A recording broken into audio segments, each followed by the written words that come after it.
দিনের মাথায় পুলিশের কোথাও গাফিলতি মনে করছেন? আমি আবার বলছি, পিপিলিকার পাখা গজায় মরিবার তরে। 60 সালে এই জিনিস সিপিএম করেছে। প্রতিদিন গোটা 60 সালে কুকুর বিড়ালের মতন এখানে কর্মী বন্ধুদের মেরেছে তৃণমূল কংগ্রেসে, সাধারণ মা ভাই বোনেদেরকে।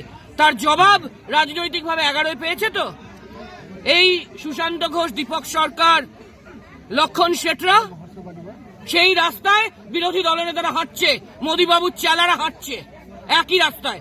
ভাবছে প্রত্যেক দিন 17 দিন, 15 দিন, 12 দিন, 13 দিন মেরে ভয় দেখাতে পারবে। পারবে না। অত্যন্ত নিন্দাজনক ঘটনা।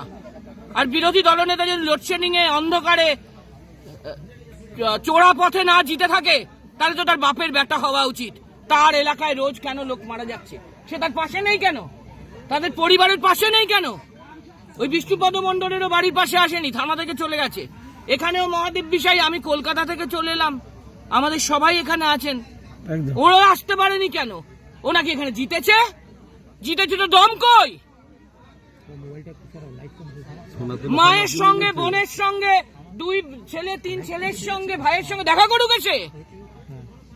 সে যদি এখানকার নির্বাচিত জনপ্রতিনিধি হয়ে থাকে, সে যদি লোডশেডিং এ চোরা পথে অন্ধকারে না জিতে থাকে, তাহলে তো সে বাপের বেটা।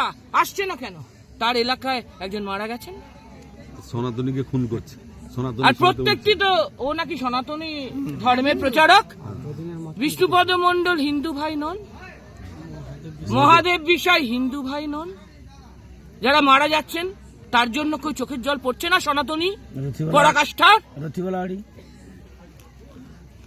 বিরোধী দলনেতাকে আর তার চতুর্দশ পুরুষ যারা বসে আছেন, বিজেপির সবাইকে ধিক্কার জানাই, ধিক্কার জানাই, ধিক্কার জানাই। এই রাস্তায় হেঁটে সিপিএম জলাঞ্জলি দিয়ে গেছে, এই রাস্তায় হেঁটে ওরাও জলাঞ্জলি দিয়ে যাবে। মানুষ এই জিনিস ছাড়বে না। পুলিশ প্রশাসন